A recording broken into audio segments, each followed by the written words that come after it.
Um, Hi, everyone. Thanks for attending this morning's webinar titled Navigating the Changing Federal Data Landscape from a State and Local Perspective. My name is Emily Harris. I'm a senior demographer here at the Kempsey Gardner Policy Institute, and I, like many of you, am a federal data user. So not only do I use federal data for writing demographic reports, producing national comparisons, but federal data is also really used as an essential input into the population estimates and the projections that our demographic team here produces for the state of Utah for planning purposes. So this topic is really near and dear to my heart. The goal for the webinar is just to provide a starting point to help understand what's going on with federal statistical agencies. Agencies such as Census Bureau, Bureau of Labor Statistics, National Center for Education Statistics, the CDC, just to name a few. So our panelists today, in order, are Amy O'Hara. She's president of the Association of Public Data Users, or affectionately known as APDU, and a research professor at the Georgetown University Massive Data Institute. And then we have Aaron Brock, who's the Director of Data and Statistics at the Utah State Board of Education. We have Kathleen Burlingame, co-founder of the Data Rescue Project, and then Chris Stick, who's President of Demographic Analytics Advisors and co-founder of DataIndex.us. Beth Jarris, who's a Senior Program Manager at the Population Reference Bureau, is also a Senior Advisor here at the Gardner Policy Institute, and she'll be moderating this discussion today. So first, our panelists are going to present, and then we're going to have the panel discussion. And if there's time at the end, panelists will try to answer some audience questions. So if you have a question, please type it into the Q&A chat box, not the just general chat box. And if we don't get to answer your question, you can always follow up after the webinar. So with that, we're going to start with Amy O'Hara. So Amy, whenever you're ready, you just let me know when you want me to move a slide and I will move it along. Thank you. Next slide, please. So I'm going to kick us off today describing some of the changes that have happened, but I want to put it in context that these changes weren't happening from a position of perfection. There were a lot of different trends in place. We knew that people are reluctant to provide information to federal surveys and data collections. We know that there have been sample sizes that could affect the availability of information at low levels of geography and with full representation of the populations that we care about. We know that the agencies were already cutting back on some products even before this administration. So I just wanted to point out that the data infrastructure is always evolving, but we've really had a number of substantial changes take effect since January. Next slide, please. So what has happened to data products? And for this, a lot of my fellow panelists are going to dig in a bit deeper, but I just wanted to touch on some of the different ways that data products that we've grown to rely on have been affected. There have been executive orders, such as on gender identity or on how we look at climate. And there were a number of websites and data sets taken down. And colleagues from Data Rescue Project will dig into this more.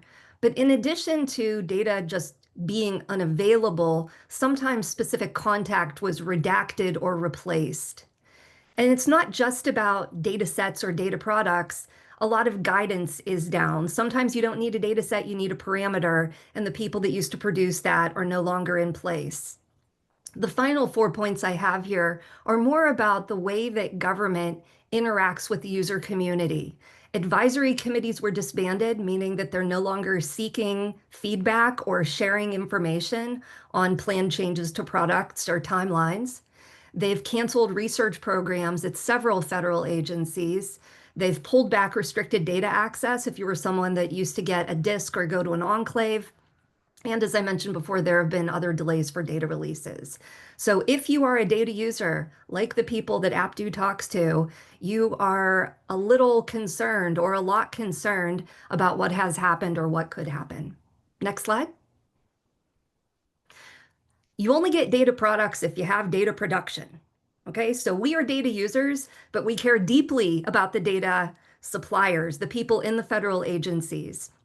And this year, we've seen the impact of DOGE on programs and initiatives. So an entire program might have been shut down and the people working on it were riffed. Sometimes they got rid of the personnel but didn't get rid of the product, which has us in a weird limbo.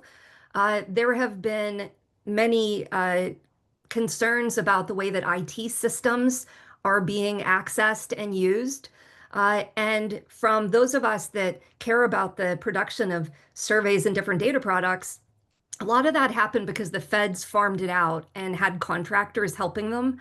And those contracts were cut. And we know about this from friends at the Department of Ed, how much of an impact it has whenever the contract goes away, the data collection goes away, and that means we're not going to get data products later this year. There have also been a lot of staffing issues. The DRP, the Deferred Resignation Program, has induced a lot of people to exit their federal jobs, which has created these holes whenever you look at org charts across government. And this is like data collection, data products, it's a team sport. We need people to be in their jobs, filling their role in the reliable, transparent production of data. But that hasn't happened. And as those people have left, the federal hiring freeze means that agencies can't backfill. So that means that you have fewer people doing the job of many, and those of us on the outside just hoping that the system integrity holds. They have pulled back on some plan releases. I'll go into that a bit more. And if you've been tracking, there have been accusations of manipulation, specifically at the Bureau of Labor Statistics. But those of us that come from the system and know the system, there are just thousands of federal employees trying to do their job the way that they are supposed to with professional integrity. And so we want to make sure that it's clear that it's business as usual inside the ranks of these agencies, and those accusations are baseless. Next slide. So digging into some specifics, what's going on at the census? The administration has said maybe we'll do a mid-decade census. Maybe we won't count some of the people resident in the United States. And the issue is that the decennial census has to happen every 10 years. And you can't use a mid-decade census to reapportion the Congress. We are concerned because the Bureau needs resources to have the planning and testing and preparation it needs to have a robust 2030 census.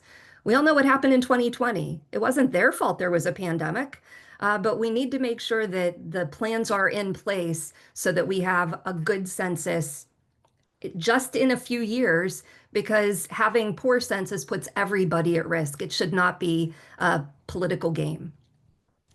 Next slide, please.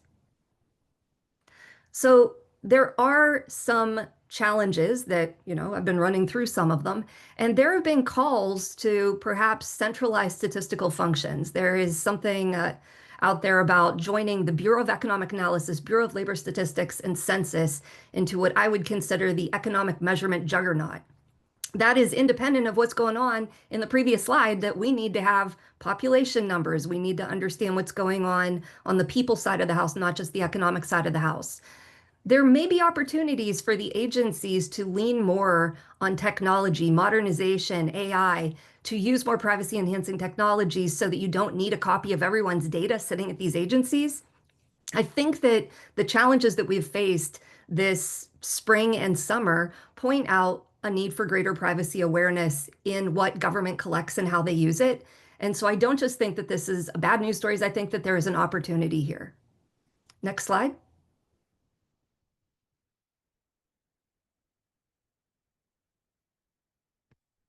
Thanks. So leaning to the economy, there are some changes going on in what data are coming out. As you guys know, the CPI has suspended data collection, and so you're not going to get the detailed numbers in some areas, including parts of Utah. And this is a concern because we're used to having this data. These are the cuts now. What cuts could be coming in the future?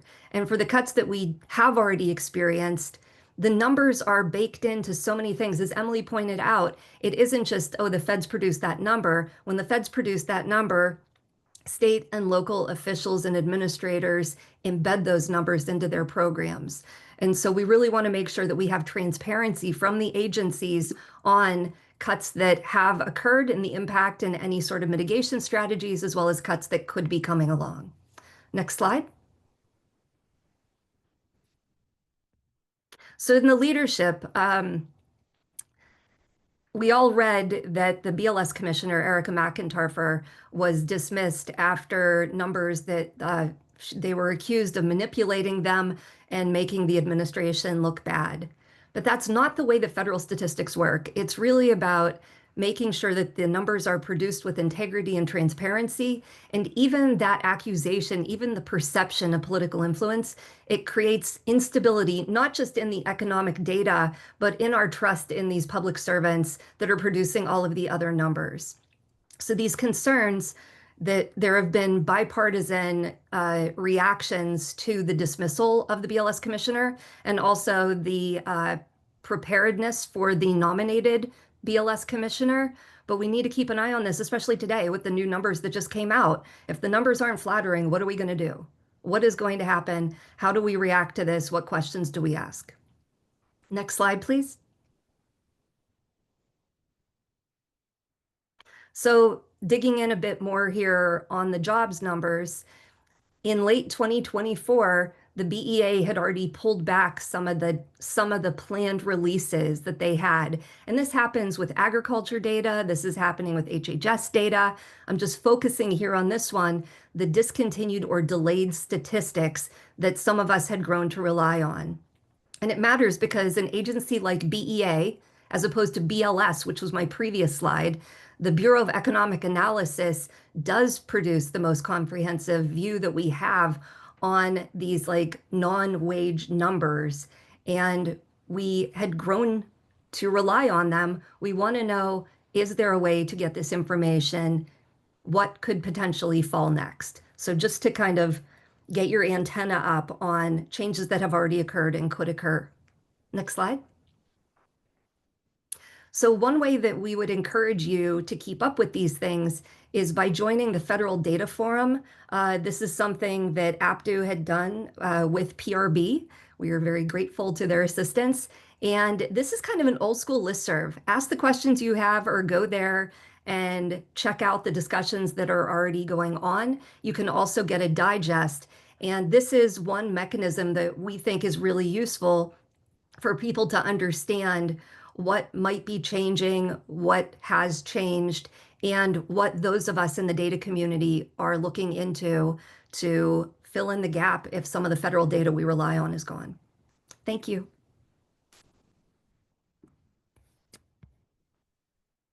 Hello, my name is Aaron Bruff. I'm the Director of Data and Statistics here at the State Board of Education.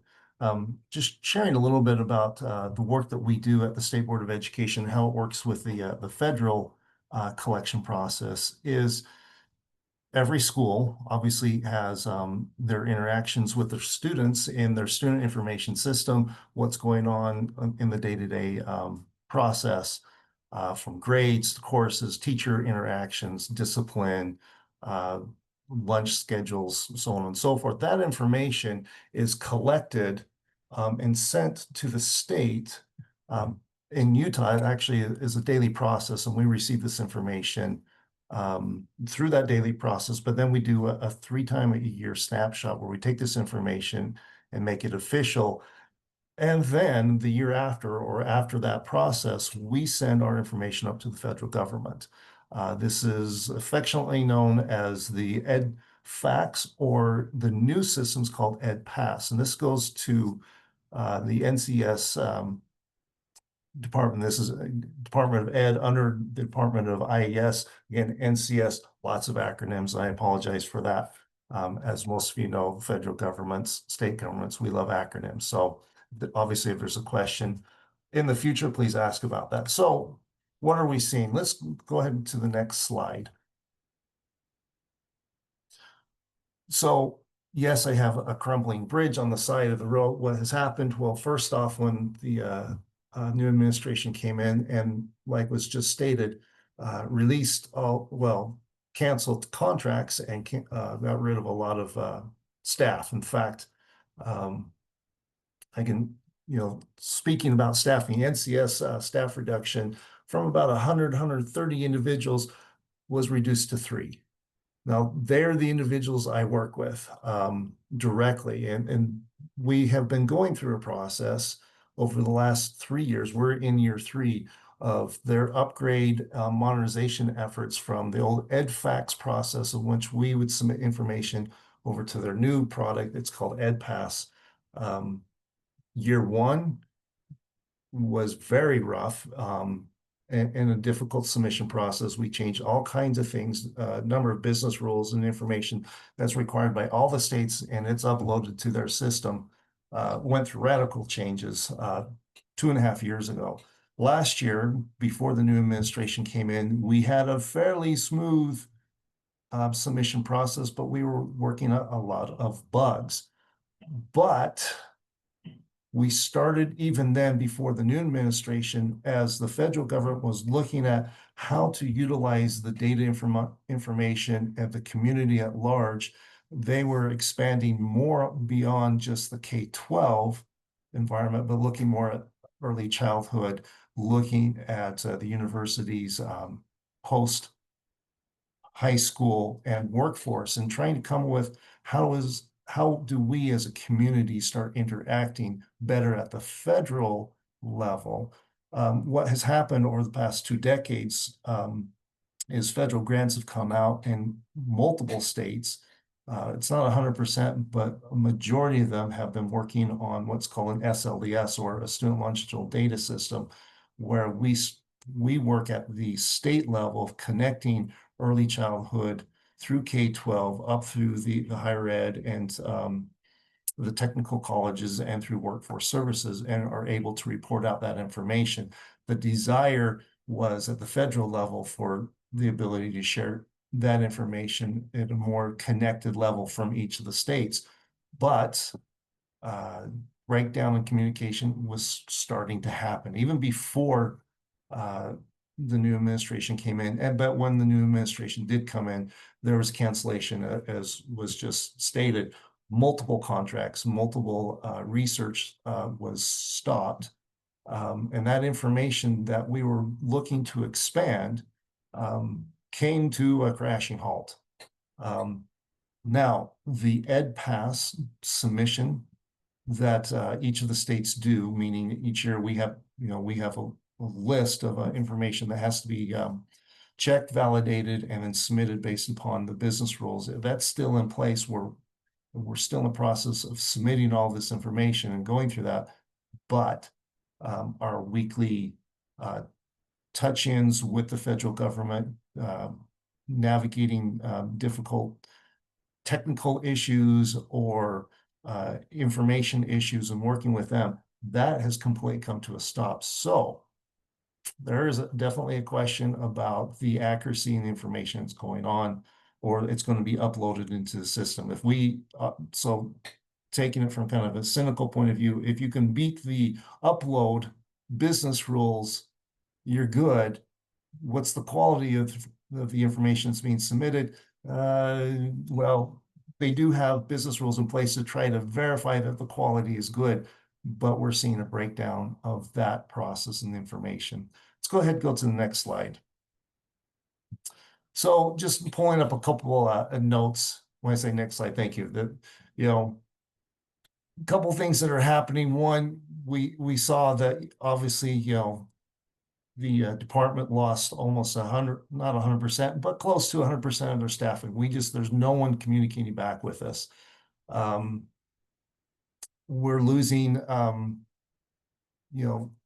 information at a state level, and the ability as a nation to say, this is the state of things, be able to look at how well the nation's system is working, how well accountability systems are working. Even though our accountability system is based upon federal guidance, there are some questions of our ability to compare and contrast back and forth. And interestingly, as the new administration has put out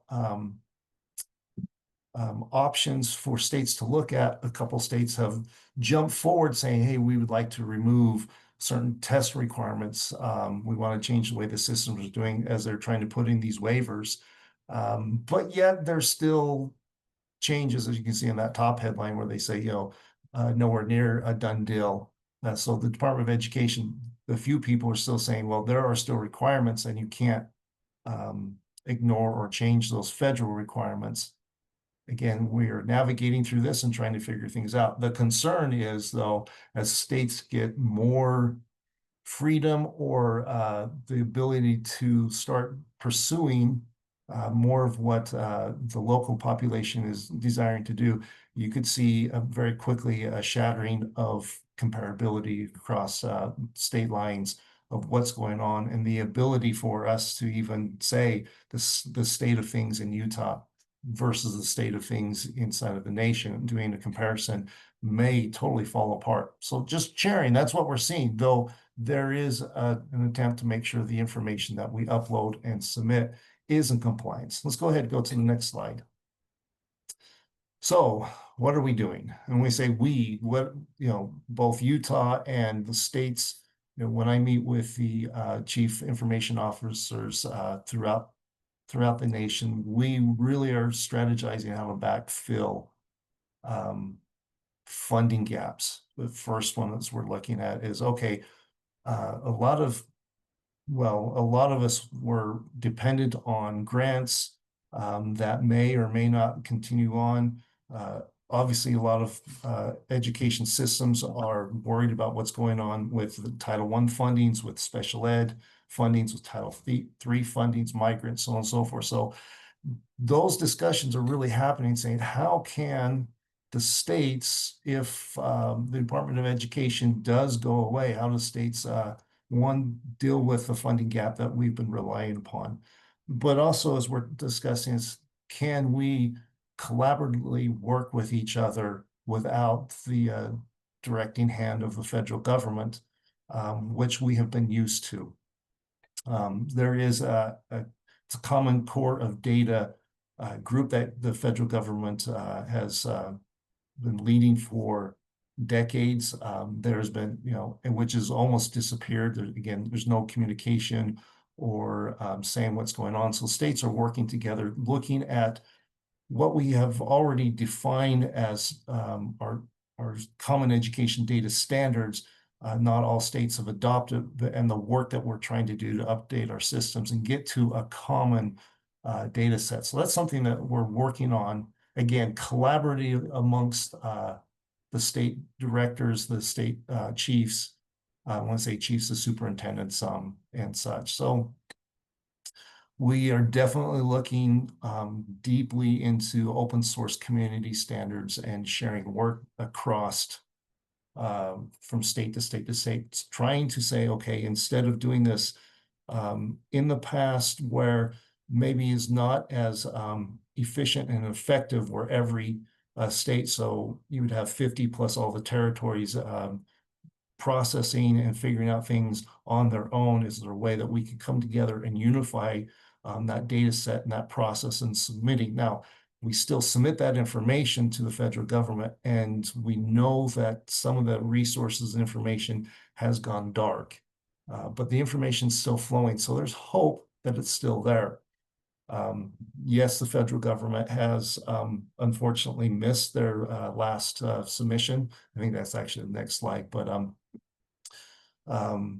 those are the kind of things that we're looking through and trying to, again, that last bullet point, establishing our own evidence-based policies based on the fact that the federal research groups that were using the federal both funding and the data information that was submitted by all the states has absolutely dried up.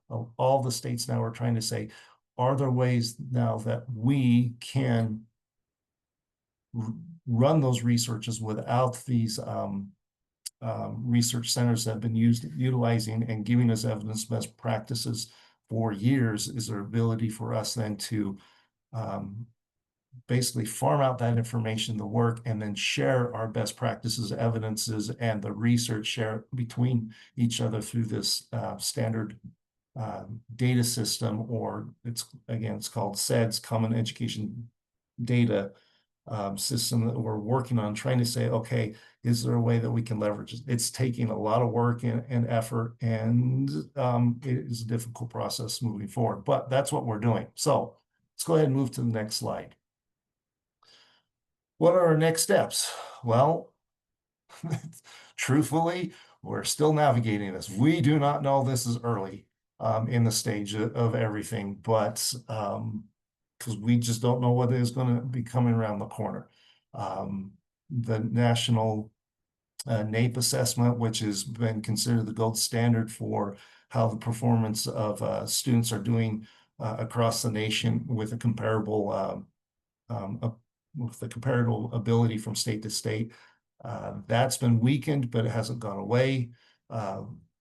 In Utah, we have our standards aligned to the NAEP assessment. Again, we're working on going through our changes in our standard setting and such. And part of that navigation is, do we still make it to that standard? Is that standard going to remain? We don't know. Like I said, we are still navigating through this. We will rely more on local and state data. So instead of, for example, utilizing the federal data set, we are looking more closely at, okay, what can, for example, the state of Utah do with our longitudinal data system and answer there? Can that be shared then across with other organizations that are doing similar things in other states? And are we able to communicate and match up the research that one place is doing with another place, and see if our results or the information coming out of that are accurate and align with one another, and we can identify best practices, continue on. Another thing that we're doing is for the education community really is saying, okay, key component is we have this information. We really need to make sure that the leadership, the policymakers, the principals have a solid understanding of data literacy. And we're talking about this both inside of Utah and across the nation, is how can we make sure that people are moving away from their gut feelings and actually using empirical information to help determine and drive policies. And the last part is there's a lot of unknown. We're only about 6 months into this new administration. Things are changing. Our Board of Education is making adjustments and changes. They meet every single month. Like many other states also, that we're seeing some new initiatives, some trying of new potential freedoms or release from the federal government requirements. We know that's coming down, and states are putting in waivers and trying to see what they can do with it. But at the exact same time, we're still hitting up against the ESSA, which is the Every Student Succeed Acts, which Congress passed. We still have to hit and maintain those standards and abilities, and until something changes or not within the federal government, we'll still be working against those standards. So there are currently some comparable components. Again, all this information gets submitted up to the federal government. We do not know how well they'll be able to produce and make it these data sets available for the general public to utilize, access, download, and research on. These are unknown questions, and hence why you have a whole bunch of question marks there. So with that, thank you, and look forward to your questions. Go ahead, turn to the next person. Hello, everyone. Thanks to the organizers of this event for inviting me to talk about the Data Rescue Project, and to all of you for coming and listening. I'm an academic librarian that specializes in metadata management, and I've been working with the Data Rescue Project since its inception. Next slide, please. The Data Rescue Project is a relatively new, grassroots, completely volunteer-run project to support efforts that prevent the loss of access to vital government-produced and curated data. So the project basically began as a collaboration between organizations that focused on research, data access, and preservation. You can see some of the big ones at the top there. Many of us, particularly in the core group, are librarians. So we started getting messages around the end of January from our patrons about concerns for access to vital research data in the wake of the creation of the Department of Government Efficiency, the canceling of certain federal grants for research, and the impending shutdown of government agencies and organizations. So we got together to talk about what we could do given these circumstances to be able to just basically continue to do our jobs and to provide the same level of service to our user communities. And subsequently, we came up with a plan to lead and coordinate what we describe as rapid response data rescue. And so what do we mean by data rescue? Basically, this involves downloading at-risk data and documentation, either manually or sometimes programmatically with scripts, storing these data in an online repository that's open to the public, so not just putting things away into a dark archive for preservation alone, but making sure the data is accessible for continued use. It's important to note that we only work with non-restricted open data. We also record information in the form of metadata to enable search and discovery and date stamping to compare these downloads with older versions of data sets. We like to use a lot of nautical imagery in our outreach, so you can kind of think of this as the data being cast into a sea of uncertainty and the data rescue project coming along out in our proverbial lifeboats and bringing it back to safe shores, or at least casting a life preserver out so that the data will continue to stay afloat. Next slide, please.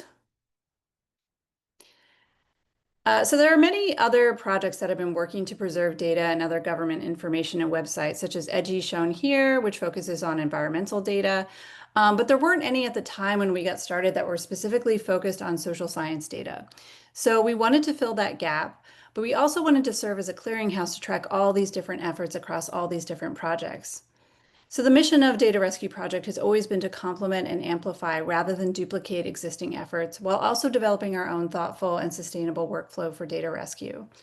And we do this with the knowledge that data sets are complex and they require special handling with documentation and context. And this is not easily handled by shallow web scraping. So you might have heard of, for example, the End of Year Term Project, which archives websites at the end of every presidential term. And they do a really great job of that, and we integrate some of their processes into our workflows. But projects like that don't necessarily grab all the data assets and store them in places where people are most likely to be looking for data sets specifically. Next slide. Thank you. So this is just a little snapshot of our data rescue stats. We've rescued over 1,000 sets of government data, representing over 80 government offices, many terabytes of mirror data, all done by an estimated volunteer base of more than 500 people. Our volunteers come from all walks of life and have a wide variety of skills and expertise. Some people come to us with a lot of technical know-how. Others come to us and say, you know what, I don't have any technical skills, but I really want to help. And we find stuff for them to do as well. We've also held a variety of data rescue hackathon style events online where people come together. We walk them through the process of doing data rescue. And those are usually focused on a certain topic area. I believe the last one was focused on education data. And I should definitely mention that the repository that we use for data rescue is Data Lumos. It's called Data Lumos, which is part of ICPSR, and that's based at the University of Michigan. And this is just an open repository that anybody can search and anybody can contribute to. Next slide, please. Another vital part of our project is our online portal, which is a searchable index of rescued data sets. The ultimate goal of this is to keep track of data sets across all disparate groups that are doing this kind of work, not just the Data Rescue Project. So this is another place that you can go to find out whether a specific data set has been archived somewhere and how to access it. There'll be a link where you can actually go and get the data yourself. And you can browse by government office or even just subject area. It is a work in progress. We're still working to synchronize our metadata with that of partner groups, and we're always looking for additional sources of archived data sets. So if you know of any, or if you have any yourself, we do have a form you can fill out to submit that to us to get that indexed in this portal. And just as a side note, we're always really careful to maintain anonymity of our contributors and volunteers for their own privacy. If they want, if you want to be known, we can make that happen, but we don't assume that people don't want to be anonymous. Next slide. Yeah, so that's just a basic overview of the project. Here's our email. If you want to get in touch, please feel free to do so. We're pretty responsive. Also, there's a link to our website. There's a ton of information on there. along with some other links for other ways to follow what we're doing and to support our work. Thank you so much. All right, and that's a perfect segue into data rescue project and different efforts are really focused on saving data that have already been published. But then the question becomes, how do we know, number one, if data have been taken down, or if data are at risk to not be published in the future? And that's really what I'm going to talk about here. So data monitoring and helping you all have tools to stay up to date. So let's go ahead and start next slide with just a little bit of who I am, because I think it helps to center like how I approach this problem and how our team has approached this problem. So like Amy, the first presenter, I started my career at the Census Bureau. And so I really do take a lens of like that social sciencey population-based data, but we do cover more than that. I also currently run a company that does a lot of state and local consulting, specifically in the education sphere, doing enrollment forecasting. So I also work a lot with local governments and understand their needs for data. And because of that, I helped co-found a product called dataindex.us, which is one of several different products that are trying to monitor the federal data landscape. I'm going to talk about two of them today. I'm going to talk about dataindex.us. I'm also going to cover a little bit more of that federal data forum that Amy talked about. But there are others as well. The American Statistical Association is also doing monitoring of federal data, as well as the folks at the Data Foundation. So let's go ahead and first start with dataindex.us. This problem, this project started with this idea, in December and January of, let's assume that someone else is archiving data. How would we even know if data started coming down? So we started out basically building a URL tracker. Like if any of you have seen the website, Is It Down? We basically built that, but for federal data assets. We worked with a lot of different advocates trying to understand which data sets were important to them, and basically just started tracking URLs. We have expanded to a lot of different areas in terms of what we are monitoring. But really, at the end of the day, we're trying to give people actionable intelligence on what's happening in the federal data infrastructure. And I'm going to talk about two of the things we're doing specifically, and then kind of highlight something that we're going to be doing in the next month or so. So next slide.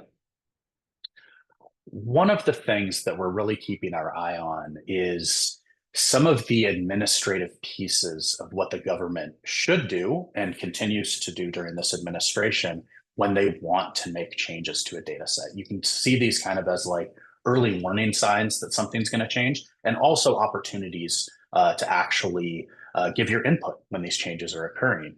So one part of our tool is something we call Take Action. And this is basically, we are looking at something called the Federal Register. So every time the government makes a change to a surveyor form or introduces a new surveyor form, the American public has the right to weigh in on that decision for a host of legal reasons. So we are highlighting surveys and forms the government is changing, renewing, or introducing. So you have the chance to tell the government what you think about the changes. And also, support things that are going in important data collections that you have. So we put this out on a weekly basis, kind of ongoing, and give folks the information on how they can respond to these pieces. Next slide. In a related vein, we also tracked something called information collection requests. And these are basically any data that the government collects about people. Again, due to a host of regulatory reasons, they have to file something called an information collection request to OMB. And this information collection request has to be approved. Now, for a proportion of these what we call ICRs, those go to the Federal Register and people have the opportunity to comment on them. Some also do not have the opportunity to comment. So we also want to highlight those pieces. Basically, what we're doing here is we're scraping a government website that is very hard to navigate, and we are making that process easier for you all to understand what's going on. We're also adding additional fields. So this is just another kind of like early warning signal for things that may or may not be changing. The other thing I want to bring up before we go to the next product and open it up for Q&A is one thing that folks have been asking us for basically since we started the project was, how do I know if the data set I care about is at risk? And so one of the things that we've been developing is kind of a multi-pronged risk index for federal data sets. And that's something that we're going to be starting to put out maybe in about the next month or so. It's focused on many different things, including things that Amy was talking about in the first, the first section, as well as others. So things like, are the data still available and accessible? Real simple. But also things like, if it is accessible, or if it is available, is it still complete compared to what used to be reported?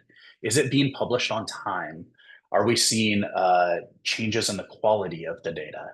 Are we seeing any regulatory announcements about the data? Are they saying they want to discontinue it but can't yet? Are we seeing budget changes or staffing changes? And kind of what's the regulatory context around the data? Is it statutorily required for something like the NAEP, which has a strong statutory requirement? That's one thing, but many other data products have differential levels of statutory requirements and regulatory uses. So just something to keep your eyes on. If we go to the next slide, I also just want to really, really highlight this awesome, again, like Amy said, almost like old school listserv, but with a very fancy interface of the Federal Data Forum. And this is a place that you can go and get your questions answered, but it's also a place where you can keep up on, oh, I heard this is happening, and you have lots of people in there who are experts on federal data who will let you know, hey, I heard, at the education department, it's potential that this thing is going to be canceled. And this is this is how I know that information. So a very, very useful place for you to find additional kind of more qualitative information about what's happening in the federal data landscape. And from there, I'll pass it back to Emily. Or Beth, sorry, not Emily. Totally fine.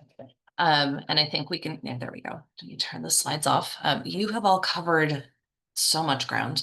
I had a prepared series of questions and now I have a whole bunch of additional questions. I will say for those of you in the audience, if you want to ask questions, put them in the Q&A box and I will try to get to as many of those as we can.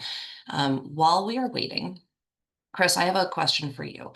So you have been working on monitoring and trying to get people mobilized. You mentioned the newsletter to try to get traction, to get data users engaged in the data work moving forward. How are you seeing people getting involved? And tell us a little bit about how that's going. Yeah, I mean, it's been great to see folks really get involved. One thing I didn't mention was actually a series of webinars that we've hosted together with APDU and MDI and PRB to actually focus on specific data sets that are open for comment as well.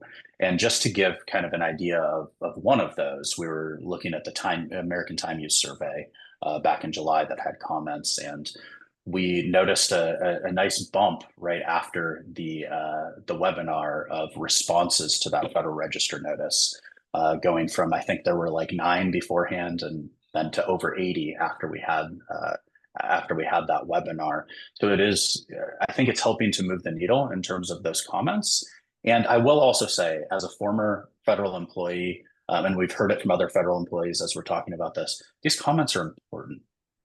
They're actually helpful, not only for those folks to feel like their job matters, because that's a nice thing for them, but also for them to say, look, people care about these data. People use these data in these ways, and it's important that we keep publishing them. So that's been really key. Yeah, thank you. And a little bit of a shameless plug on my part. For those of you who aren't joining the rapid response webinars, one of the panelists is usually Megan Maury, who has a deep history in data advocacy work. And they will go through, like, you don't have to write a 6-page letter to submit a comment, and actually kind of walks through the steps. So if you've never submitted a public comment before, in about like 20 to 30 minutes, we'll go through what's the call to action, sort of like what might happen to the data. And then like, here's a real simple step you can take to help defend it. So highly recommend those. Related, Kathleen, you and the team at the Data Rescue Project have clearly done a huge amount of work to rescue and, like you said, like put those lifeboats or life preservers out for the data. You're also doing a lot of work to expand knowledge and awareness. You want to talk, could you tell us a little bit about the communication and outreach, or like the data stories kind of piece that you're doing? Sure, yeah. I mean, if you go to our website, we have sort of like blog style posts where we highlight data stories, and those are coming either from our volunteer base or just connections that we have in our professional communities. If you go there, you can subscribe to email updates and so when we post things, you'll get a ping in your email. We also host twice a month. We have office hours every other Wednesday at 4:30 to 5:30 p.m. Eastern time. So I guess that's like 2:30 Utah time. And those are just very open-ended events where you can come, you can ask any questions if you really want to dig deep into what we're doing. If you're interested in volunteer, but you don't want to dive in yet, you can come to that and learn more before doing that. And usually those are very open-ended. Sometimes they're themed. The next one is on September 17th. And we will have guests at that one. A sibling project called Save Our Signs will be talking.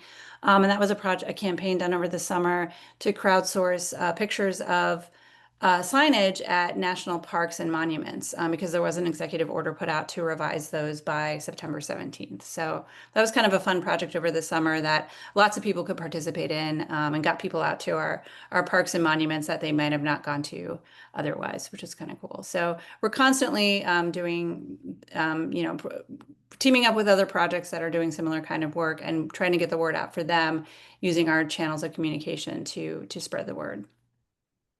Yeah. And thinking about a little bit about that, like you're doing like the very micro level crowdsourcing. Erin, you at the state level, one of the things I think from my perspective as a data user who has used federal data predominantly, although also state data at times, one of the things I've heard this year is that, there's a lot of data that's held at the state level. Like, why does it need to be, what's the role of the federal government? Does it need to be federal? I heard you mention funding and standard setting.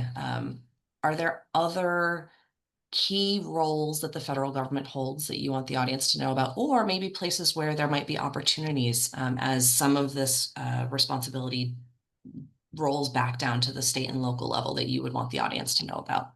You bet. In my mind, one of the primary key roles the federal government has is when we standardize and submit to the federal government, there's a ability to compare across state lines.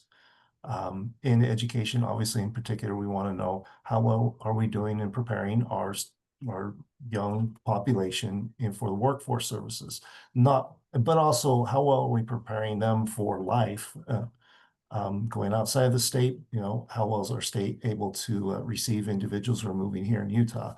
What the federal government's data system allows us to do is say, this is comparable. If I'm moving to, for example, if I'm moving back east, is the education system that my kids that are moving back, is it going to be equivalent to what are they receiving in Utah, or are they way behind? Are they way ahead? We don't, those are kind of interesting, hard things to understand. Just so, I think that's one of the most important understanding is as we go through and evaluate our nation as an educating provider, because it doesn't say in the Constitution that you'll educate. That's the state's responsibility. But what has happened, and in all honesty, right, wrong, indifferent, that's way above my pay grade, is we determined that, there needs to be an understood bar, graduation rate, for example. When one state says, hey, this is how well we're graduating our students, industry, people who are, very concerned about the economy, about taxes, what's going on, want to understand how well is the state preparing their students for life? Are you graduating? And do those equal from one place to another, or is someone masking it, hiding it, changing? What are you doing to your system? Because everyone who everyone who works with data understands the variability that we have inside of there. The states rely upon again, right, wrong, indifferent, I don't know, but that standard that the federal government has been able to guide and enforce, which has been difficult. There's many times where people say, well, my graduation rate is, going back to that one, if I count all the kids I'm seeing today, great. But, with the federal cohort, which says you've got to track everyone who enters from 9th grade through 12th grade. Where are they going? What's going on? And it's only a 4-year. We don't want to, it just makes an even playing ground where it's a comparable data set. Without that, we start getting into that pendulum swing of there's so much variety and we just can't compare one place to another to know, is this even the same? What's going on cyber? So I think that's one of the key important roles that the federal government has. As someone who has had to move many times as being part of a military family, I deeply appreciate having consistent data across multiple geographies so I can know what's the special education system like in the school district I just got plopped into. So yeah, very, very hits close to home for me. There's a question that came in through Q&A. Amy, I have one for you, but I want to take the Q&A question first. And this, I think, is for everybody. The question is there a sense that this dismantling of data collection is sort of incidental to the shrinking government divesting things back to states? Or is it, was it specific? Like, is it data specifically, or is it just like we want a smaller federal government? So, and this clearly we don't know, but if any of you want to hypothesize, like, what do you think the answer to that question is? And I will also answer. Anyone want to jump in? I'll jump in. I think it has a lot of purposes. Some of it was to stop collecting information on things that people of some political stripes don't think are legitimate. And then really with the core goal that DOJ had when it was rolling across agencies, they were saying, you've been using tax dollars to collect all of this data, but it wasn't required. It wasn't specifically mandated in the Constitution. This is not a data source that is used elsewhere. But the user community is like, yeah, but you did collect it. We got used to it. We like it. And they're like, well, too bad. We don't think that's the right use of tax dollars. But we are not having a debate on what is the correct use of tax dollars when it comes to our measurement infrastructure. I think that you have seen, if you're tracking the data, instead of it always being used for like statistical purpose, we are going to create measures that help you understand the economy, help you understand society. And now many of the same data are being used for surveillance and enforcement purposes, which was always there, but now it feels like the attention may have tipped. If you look at the dollars that are going into modernizing government IT, it's definitely flowing towards surveillance and enforcement. And those of us that are like, wait, I like population estimates. I like GDP. I like the CPI. We're saying, please make sure that you don't under-resource those operations while you're trying to create a person tracker in the United States. Just my take on it. And here's my response as well is, for education, this really is more incidental to this administrator's goal to shrink the government. I don't see this as something more long-term or intentional. There is obviously a concern that the privacy of student information stays very private and very secure. In fact, we do not send any student information up to the federal government. It all primarily stays at the local district charter school area. Some of it flows to the state, and then only in an aggregate does it flow up to the federal government. But to answer this question, in education, it is clearly a component of, the rights of education belong to the states. Let's change the paradigm. And so that's what we're seeing. I agree with both of those points. And I think the answer, actually, my take is that it's a little bit more nuanced. That yes, in education, it feels like it's a divest down to states. In statistics, it feels like a shift in priority toward enforcement rather than data production. I will add one detail, and one of the pieces Amy didn't get into, but APDU has a full slide deck that we can make available through the Policy Institute later, that goes into more detail about programs that have been changed. And in a couple of places, like with some agricultural statistics reports, the data were redacted and not made available to the public, or rather the data set was published, but the accompanying report was redacted because it had some unfavorable information about trade deficits, and similar things with jobs. The jobs data, there does seem to be a push toward having statistics or keeping statistics that are flattering, and that is not across the board in every sector, but in certain places we are seeing so I think it's kind of a both and, with some nuance, that in certain sectors it's, yep, we're shrinking government and we want to divest things back to states, and in a couple of places it's like, oh, that's not something that we want to be publicly known, so we're just going to take it away. So I think it's kind of a mix. Either Chris or Kathleen, we've got 4 minutes left. So, okay. So Kathleen, go I ahead. was just going to add that the thing that really sticks out to me is kind of the recklessness of the process. I mean, I don't think it's controversial to say that the government always needs to be more efficient. But this happened so fast and so widespread, it's hard to believe that it was done in a way that was careful and mindful. And if it was done in the name of efficiency, then, all this work around stuff that we have to do is not efficient. The Data Rescue Project is completely volunteer. We all have day jobs, and I don't really particularly like spending my Sunday afternoon, time I could be spending with my family doing this. So yeah.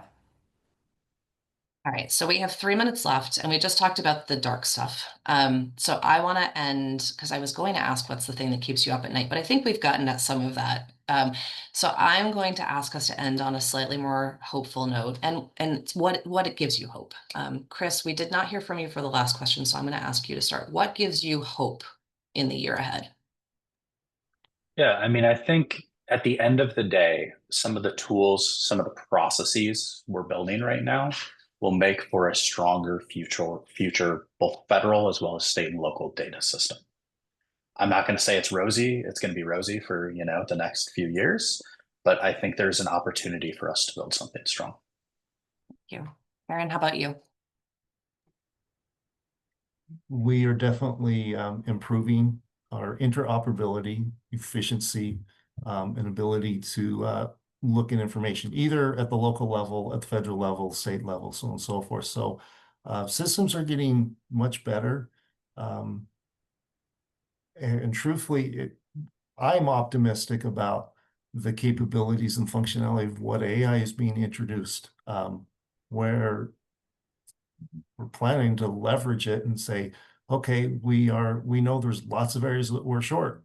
This is an interesting opportunity and change. It is a paradigm shift. We are definitely doing some research and study and trying to get ahead of well, I don't know if we can get ahead of the curve of AI because it's moving so fast, but it's fascinating to see the changes that is going on both within the classroom, with adaptability with this for each and every student. Kind of exciting, kind of scary at the same time that we're dealing with it. But that's for me, that's a positive look. It's like, well, we're entering into a new realm where things, we're leveraging our technology at a rate that has not been seen before, and it's quite exciting. How about you, Kathleen? I would agree with what my fellow panelists have said, and I would add that in addition to creating new infrastructure that isn't as vulnerable to political winds, creating community around shared interests is also really important, and that's something that we really value at the Data Rescue Project as well. It's just, even if we're not able to get to everything, we're at least creating a group of people who have shared interests who can work towards common goals, and that's great. That's a really positive thing. And Amy, last word to you. The norms have been shattered. I think now is the time for states and locals to be able to speak to government and say, you're being extractive, you're being punitive, you're being paternalistic, because the norms for discourse are pretty much shot. Take this opportunity, speak up. If the feds are asking for something, question what you're going to get out of it. I think it's a huge opportunity.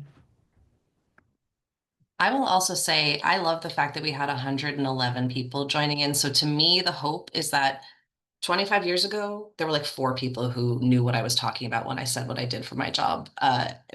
So I also want to thank all of our audience for caring enough about data. And to me, that is one of the things that gives me hope, how many people are here. Emily, do you have any final words? Just that this full webinar will be available on our website, or no, sorry, on YouTube, on our YouTube channel following this event. And as I mentioned, please contact Nick if you have any more questions, and we can find a way to make these slides accessible as well for all the links that are embedded into them. And I just want to thank all of our panelists for attending. I really appreciate it. Thank you. And with that, we'll close her down.